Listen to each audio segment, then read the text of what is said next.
Bismillahirrahmanirrahim. Assalamualaikum warahmatullahi wabarakatuh.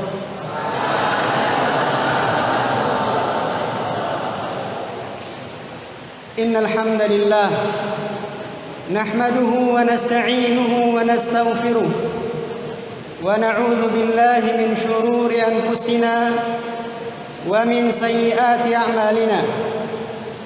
Man yahdihillahu fala mudilla lahu ومن يضلل فلا هادي له أشهد أن لا إله إلا الله وحده لا شريك له وأشهد أن محمدا عبده ورسوله يا أيها الذين آمنوا اتقوا الله حق تقاته ولا تموتن إلا وأنتم مسلمون يا أيها الذين آمنوا اتقوا الله وقولوا قولا سديدا يصلح لكم أعمالكم ويغفر لكم ذنوبكم ومن يطع الله ورسوله فقد فاز فوزا عظيما أما بعد فإن أصدق الحديث كتاب الله وخير الهدي هدي محمد صلى الله عليه وسلم وشر الأمور محدثاتها فإن كل محدثة بدعة وكل بدعة ضلالة وكل ضلالة في النار. معاشر المسلمين إخواني في الدين رحمني ورحمكم الله. Alhamdulillah, di sore hari ini Allah Subhanahu wa taala masih mencurahkan berbagai nikmatnya kepada kita semua. Alhamdulillah, sampai tanggal 14 dari bulan Sya'ban ini Allah Subhanahu wa taala masih memberikan nikmat iman kepada kita, masih memberikan nikmat Islam, dan juga nikmat mengenal sunnah Nabi sallallahu alaihi wasallam.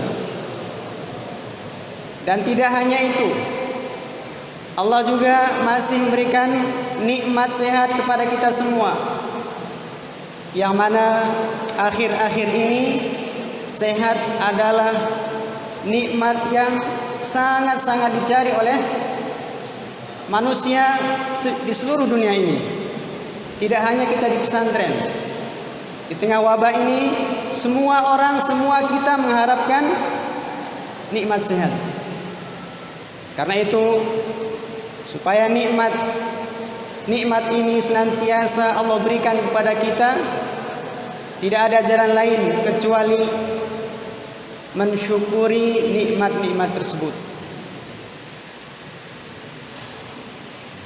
Sebagaimana firman Allah Subhanahu wa taala, la in syakartum la azidannakum.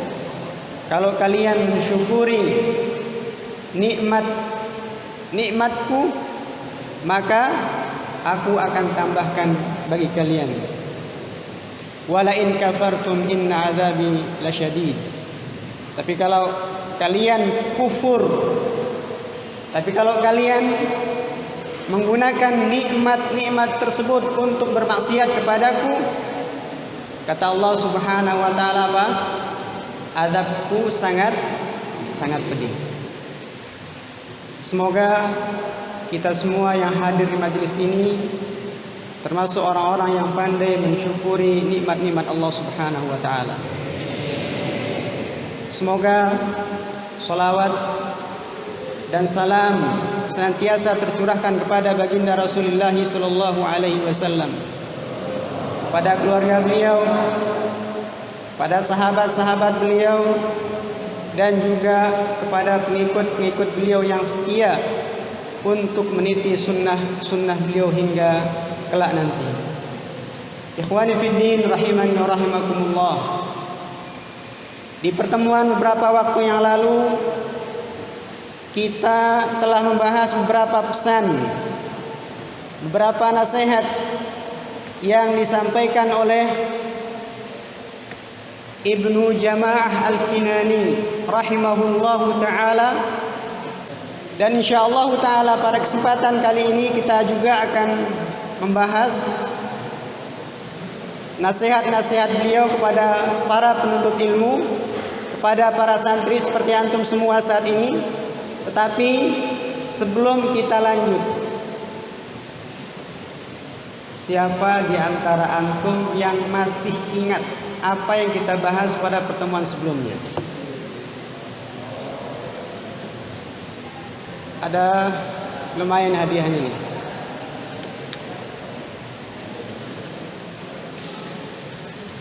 Yang nulis nggak apa-apa. Oke, Aufa, tafadhal. Membersihkan niat. Kurang pas. Nggak apa-apa, mau baca juga nggak masalah. Mas Muka, Aliandra. Yang pertama apa Aliandra? Iya. Yang pertama membersihkan hati dari segala kotoran. Yang kedua memperbagus niat dalam belajar. Husnun niyah fi talabil ilmi. Thalithan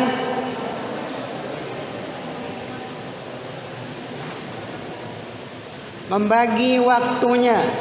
An yuqassim awqata lailihi wa naharihi. Membagi waktu dia selama belajar, baik di siang hari ataupun saat malam hari. Yang keempat, bersabar ketika dia mendapatkan sikap atau tindakan yang kurang baik dari gurunya. Terakhir, sudah. Barakallahu fiik. Mada turid? Turidul fulus atau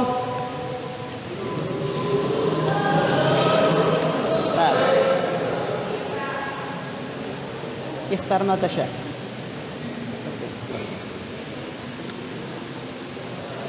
Nah, itulah 5 pesan, 5 nasihat yang beliau sampaikan dan kita bahas pada pertemuan sebelumnya.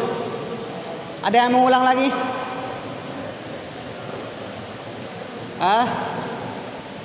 Baik. Ikhwani fi din rahimani rahimakumullah. Di antara nasihat beliau yang lain kepada kita sebagai para penuntut ilmu, untuk kita sebagai para santri, kata beliau apa? An yuqallila naumahu ma lam yalhaqhu dararun fi badanihi wa dhihnihi wa la yazidu fi naumihi fil yaumi wal lailah ala 8 sa'at. Man yutarjim, siapa yang bisa mengartikan, menerjemahkan? An yuqallil naumahu, mengurangi tidurnya. Kata Ibnu Jamaah, hendaknya seorang santri, seorang penuntut ilmu mengurangi tidurnya, bukan memperbanyak. Bukan memperbanyak. Kemudian di sini beliau tidak membatasi berapa jam harus kita tidur, nggak ada batasan. Beliau tidak mengusulkan 3 jam, juga tidak mengusulkan harus 4 jam, tidak. Beliau hanya mengatakan malam yalhaqhu dararun fi badanihi aw dhihni. Ya. Selama kekurangan atau ketika seorang mengurangi tidurnya tadi tidak membahayakan badannya, tidak membahayakan pikirannya, maka terserah. Kalau misalnya antum bisa tidur 5 jam dalam sehari semalam dan itu tidak membahayakan badan antum, kesehatan antum, maka nggak masalah. Tapi kalau misalnya antum kurangi jadi 6 jam misalnya, kemudian setelah itu antum merasa lemah, kemudian sakit-sakitan, berarti tambahin lagi. Ya.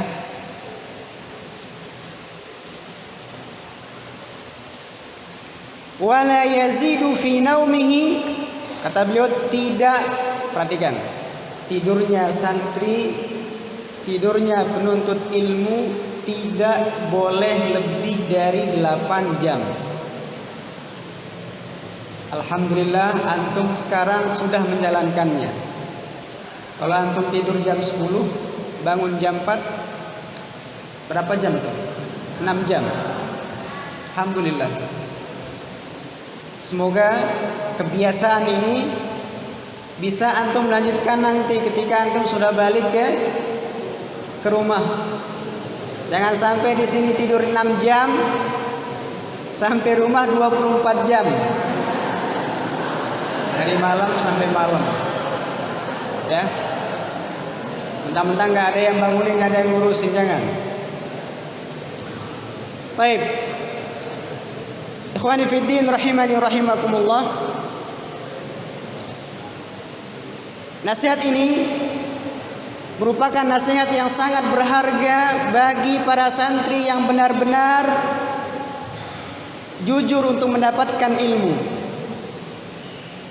Nasihat ini sangat-sangat bermanfaat bagi mereka-mereka yang kehadirannya di pesantren yang benar-benar menginginkan ilmu. Karena hanya mereka lah yang mau dan mampu bersabar untuk menahan kantuk mereka saat belajar. Betul.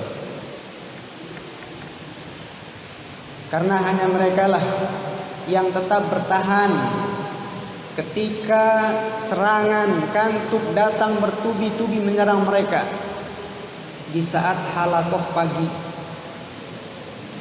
Ya.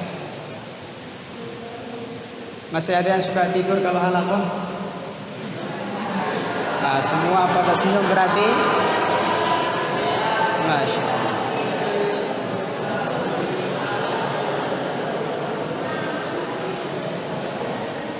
Baik. Antum nggak perlu saling tunjuk-menunjuk, ya. Tahu diri saja. Jadi yang bisa bertahan, yang mau bersabar melawan rasa kantuknya hanyalah mereka-mereka yang benar-benar jujur dalam belajarnya. Dan pada akhirnya mereka akan merasa bahagia, mereka akan merasa puas ketika mendapatkan hasil yang baik setelah mereka berjuang melawan rasa kantuk mereka di sekolah, rasa kantuk mereka di masjid dan seterusnya. Ikhwani fiddin rahimani wa rahimakumullah. Berbeda halnya dengan penuntut ilmu yang keberadaannya, yang wujudnya di ma'had karena terpaksa. Tapi saya yakin di sini nggak ada yang terpaksa, insyaallah. Ya. Semua santri-santri Ibnu Taimiyah datang ke pesantren karena kesadaran sendiri. Insyaallah. Insyaallah. Tetapi kalau ada santri seperti itu yang keberadaannya di pesantren karena terpaksa, jangankan untuk mengurangi dari 8 ke 7 jam misalnya, atau dari 8 jam ke 6 jam misalnya, sangat sulit. Malah sebaliknya, di kelas tidur, di masjid saat halaqah ngorok, bukan hanya tidur, ya. Di kamar apalagi. Ikhwani fiddin, kalau seperti ini cara kita belajar, di mana-mana kita tidur, maka bisa dipastikan ia telah rugi. Antum rugi. Rugi apa? Rugi biaya, rugi umur, apalagi? Rugi usia, rugi waktu. Dan perhatikan, pada saat yang sama, suka tidak suka, ia telah mengkhianati orang tuanya, mengkhianati bapak ibunya yang selama ini telah banting tulang untuk mencari biaya dia di pesantren untuk belajar. Saat ia menelpon ibunya, saat ia menelpon umminya, apa bunda pesan bunda antum kalau nelpon? Nak, belajar yang rajin ya. Antum bilang apa? Enggak. Berani bilang gitu? Enggak ada. Pasti bilang iya bun, iya mi. Betul? Betul. Saat umi antum bilang, nak, selesaikan hafalannya ya, antum bilang apa? Iya mi. Keesokan harinya apa yang terjadi?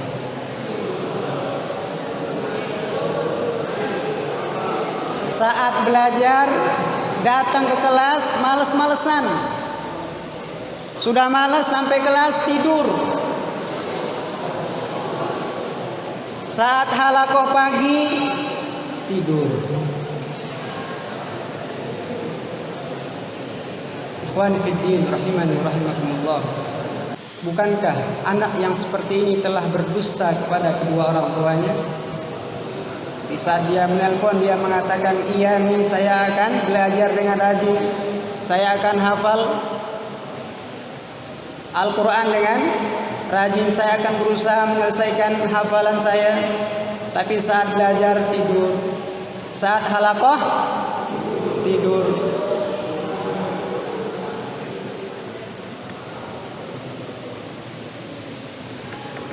Ikhwan fiddin rahimani rahimakumullah. Jujurlah antum, jujurlah kita kepada kedua orang tua kita. Hargailah usaha mereka. Berusahalah untuk memenuhi harapan dan cita-cita mereka. Dan jauhilah sikap durhaka kepada kedua orang tua kita. Dengan apa? Dengan belajar sungguh-sungguh. Iya kan? Dengan apa lagi? Dengan antum menyelesaikan hafalan antum.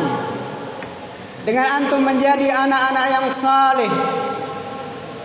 Dengan demikian mereka akan bangga kepada antum. Mereka akan bahagia di dunia sebelum di akhirat. Ikhwani fiddin rahimani wa rahimakumullah. Di antara nasihat yang lain yang Ibnu Jamah rahimahullah ta'ala sampaikan kepada kita sebagai penuntut ilmu, sebagai santri, kata beliau, alla yastahi min su'ali ma ashkala alaihi. Hendaknya tidak malu bertanya ketika ada yang mengganjal di pikiran kita. Kita tidak boleh malu bertanya tentang satu hukum yang kita tidak ketahui. Kita tidak boleh malu untuk bertanya kalau ada materi pelajaran yang belum kita pahami. Allah yastahi, kata beliau, seorang santri tidak boleh malu min su'al, daripada bertanya ma ashkala alaihi, kalau ada hal-hal yang mengganjal. Ikhwani fiddin rahimani wa rahimakumullah. Nasihat ini merupakan nasihat yang sangat-sangat penting bagi kita para penuntut ilmu. bagi antum para santri. Ketika kita tidak paham materi yang dijelaskan oleh guru kita, yang disampaikan oleh guru kita, maka jangan diam. Jangan diam. Saat ada 1, 2 mufradat misalnya, kita tidak paham, kita tidak tahu maknanya, tanyakan kepada guru-guru kita. Tanyakan kepada ustaz-ustaz kita. Jangan diam. Karena apa? Kalau misalnya antum diamkan itu, kemudian besok masuk lagi, ketemu lagi dengan mufradat baru yang antum nggak paham artinya, maka akan numpuk gitu. Ya. Sudah numpuk, mau nanya udah nggak enak. Kenapa? Kebanyakan pertanyaannya. Akhirnya apa? Lama-lama bosan, lama-lama putus asa, udahlah males, nggak peduli lagi dengan pelajarannya. Kenapa? Udah nggak paham. Apa sebabnya? Malu bertanya. Untuk itu setiap kali ketika kita mendapatkan mufradat baru di kitab-kitab pelajaran kita, segera tanyakan. Jangan nunggu sampai satu kitab selesai baru nanya. Dan lebih bagus lagi kalau antum bisa nyari sendiri maknanya apa. Antum buka kamus, ada kalimat yang antum gak paham, kemudian cari sendiri, ini lebih afdal, lebih bagus lagi. Tapi kalau nggak bisa, apa tadi? Tanya ustadznya, tanya gurunya, jangan diam. Dan itulah yang dilakukan oleh para salafus saleh dari kalangan sahabat sampai ulama-ulama setelahnya. Itulah yang dilakukan oleh para sahabat radhiyallahu taala anhu. Mereka tidak malu untuk bertanya kalau ada yang mengganjal dalam pikiran mereka. Itulah yang dilakukan oleh Ummu Sulaim radhiyallahu taala anha. Ada yang kenal Ummu Sulaim ya? Beliau punya anak, termasuk anak beliau salah satu sahabat yang paling banyak meriwayatkan hadis. Anas bin Malik. Ummu Sulaim ibundanya siapa? Anas bin Malik. Kasih hadiah enggak? Baik, kita lanjut. Apa kata Ummu Salamah radhiyallahu taala anha ketika menceritakan apa yang dilakukan oleh Ummu Sulaim? Ja'at Ummu Sulaim ila Rasulillah sallallahu alaihi wasallam. Suatu ketika Ummu Sulaim datang kepada Nabi sallallahu alaihi wasallam. Faqalat, kemudian beliau berkata, "Ya Rasulullah, wahai Rasulullah, Inna Allah la yastahi minal haq." Sesungguhnya Allah tidak, apa arti yastahi? Tidak malu. Sesungguhnya Allah Subhanahu wa taala tidak malu daripada kebenaran. Karena beliau akan menanyakan satu masalah yang kebanyakan orang ketika itu malu menanyakannya. Karena itu beliau mendahului dengan pendahuluan tadi. Innallaha la yastahi minal haq. Sesungguhnya Allah tidak malu dari kebenaran. Apa pertanyaan Ummu Sulaim? Siapa yang tahu kasih hadiah. Apa pertanyaan yang diajukan oleh Ummu Sulaim kepada Rasul sallallahu alaihi wasallam ketika itu? Aliyah? Gak ada. Baik. Perhatikan apa yang disampaikan oleh beliau. Kata beliau, hal ala imra'atin minal ghusli idza ihtalamat. Hal ala imra'atin minal ghusli idza ihtalamat. Man yutarjim. Siapa yang bisa menerjemahkan? Ada hadiah ya. Hal ala imra'atin min al-ghusli idza ihtalamat. Ada yang mau silakan?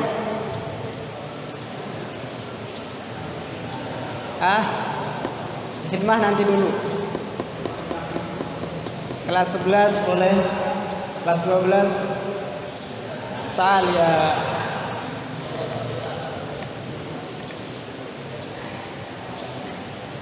Ismuhu masmuka? Raf? Raf? Rafsila.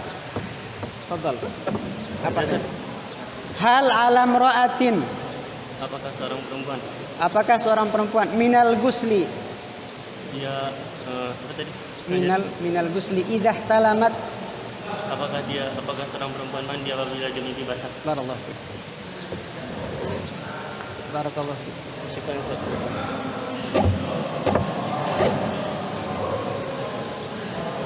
Barakallahu fiik. Perhatikan pertanyaannya, apakah kata Ummu Sulaim, apakah wanita wajib mandi apabila mimpi basah?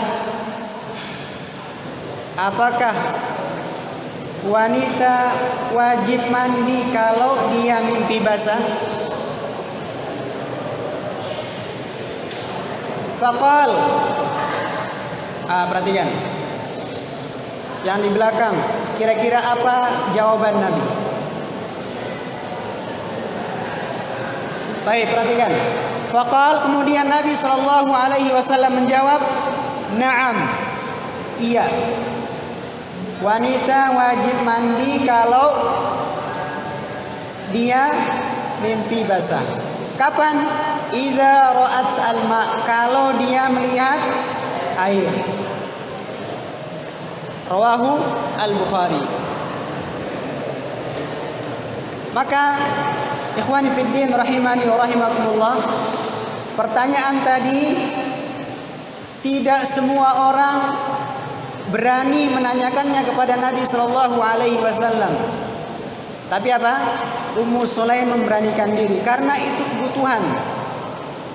Maka benarlah apa yang dikatakan oleh Mujahid rahimahullahu taala, la yata'allam al-ilma mustahin wala mustakbir. Tidak akan mendapatkan ilmu siapa? Orang yang pemalu dan orang yang sombong. Iya, yang malu bertanya tentang masalah yang ia belum tahu atau yang ia tidak paham, tidak akan mendapatkan ilmu. Bagaimana dia akan mendapatkan ilmu? Untuk hadir di majelis ilmu saja malu. Untuk datang saja malu. Kenapa malu? Takut dianggap sok. Kata temannya, sok suci lu. Ya. Dia malu dibilangin seperti itu. Maka jangankan mendapatkan ilmu atau jangankan mendengarkan ilmu, hadir di majelis ilmu saja Bang, malu. Bagaimana dia akan bisa berbahasa Arab?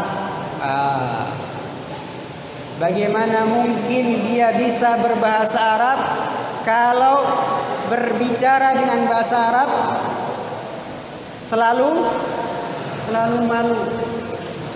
Kenapa antum nggak ngomong pakai bahasa Arab? Malu Ustaz? Suka salah? Malu? Kalau antum sudah jago bahasa Arabnya, antum nggak perlu di sini. Karena kita di sini belajar, maka harus apa? Harus latihan. Makanya saya sampaikan, kalau antum ingin bisa berbahasa Arab, praktikkan. Dan jangan apa? Jangan malu. Antum salah satu, salah dua nggak masalah. Ya. Baik, sepertinya waktu kita sudah mau habis, ya. Semoga apa yang kita sampaikan pada kesempatan sore hari ini bermanfaat bagi ana pribadi dan antum semua. Kita cukupkan sampai di sini. Subhanakallahumma bihamdik asyhadu an la ilaha illa anta astaghfiruka wa atubu ilaik. Wassalamualaikum warahmatullahi wabarakatuh.